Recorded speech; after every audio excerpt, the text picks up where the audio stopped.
ॻाल्हि कयूं पिया उहा बि ॾाढी कमु अची आहे। पाण अञा प्रस्तुत हुयासीं, पाण वॾा ई खोर बि थी विया आहियूं, पाण लय वारा बि थी विया आहियूं, पाण मगरूर बि थी विया आहियूं, पाण खे घणो कुझु सम्झूं था, हालांकि पाण कुझु बि न आहियूं। अॼुकल्ह पाण शोबाज़ बि थी विया आहियूं ऐं पाण खे फबी बि सिर्फ़ु शोबाज़ी आहे, ॿियो कुझु बि न आहे। असां अलाए जेके न पिया वञूं, असां मां सादगी ऐं सूंह मोकिलाए वई आहे। आउं जॾहिं हेॾे प्रोग्राम करणु अची रहियो हुउसि त रस्ते ते मुंहिंजे भरिसां भर मां हिकिड़ी रक्षा गुज़री ऐं ॾाढी स्पीड सां गुज़री।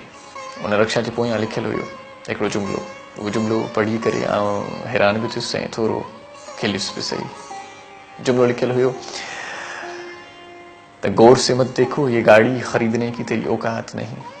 आउं खिलियुसि ऐं उन खां पोइ रक्षा जे भर में हिकिड़ो कार वारो तेज़ सां ज़ूकट करे रक्षा खे क्रॉस करे जॾहिं वियो त रक्षा वारे खे पंहिंजी औकात यादि अची वई ऐं कार जे पुठियां लिखियलु हुयो हमसा हो तो सामने आए। आउं न सोचे रहियो हुउसि त पाण ई केॾां पिया वञूं, छा छा लिखियूं वेठा आहियूं पाण। उत्साह न आहे, का हिमत न आहे, का उमेद न आहे। अॻे केॾा न गाॾियुनि ते उत्साहींदड़ पुर उमीद भरचला ऐं सुहिणा स्लोगन पढ़ंदा हुआसीं।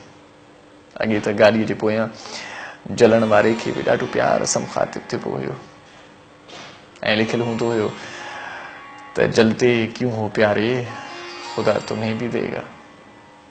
ऐं नसीबनि ते केॾो न दारो मदार हूंदो हुयो, नसीबनि ते केॾो न यकीन हूंदो हुयो, जो ॻाल्हियुनि जे पोयां अक्सर लिखियलु हूंदो हुयो नसीब अपना अपना।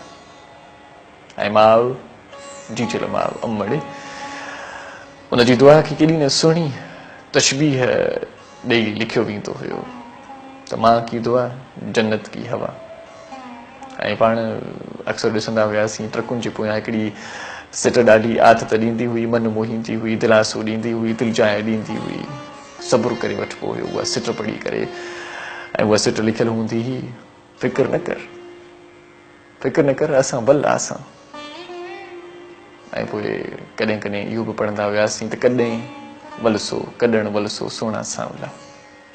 ऐं कॾहिं कॾहिं किन ॻाल्हियुनि पोयां दोस्तनि खे मोट ॾियण जे लाइ, दोस्तनि खे मान ॾियण जे लाइ केॾो न सुहिणो जुमिलो लिखियलु हूंदो हुयो, यारनि सां कहिड़ा लिख।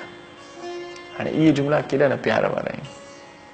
इन्हनि में बि ॼण त सबक़ु मिलंदो हुयो, सनीहो मिलंदो हुयो। यारनि सां कहिड़ा लेखा, प्यारनि सां कहिड़ा लेखा, सिर घुरनि त सिर ॾियां, जे घर घुरनि त बिखोरियां। सिर घुरनि त सिर ॾियां, जे घर घुरनि त बिखोरियां, कंधु कपिन जे कात सां चपनि खे बि न चोरियां। सिर घुरनि त सिर ॾियां, जे घर घुरनि त बिखोरियां, कंधु कपिन जे कात सां चपनि खे बि न चोरियां। यारनि सां कहिड़ा लेखा, पंहिंजनि प्यारनि सां कहिड़ा लेखा,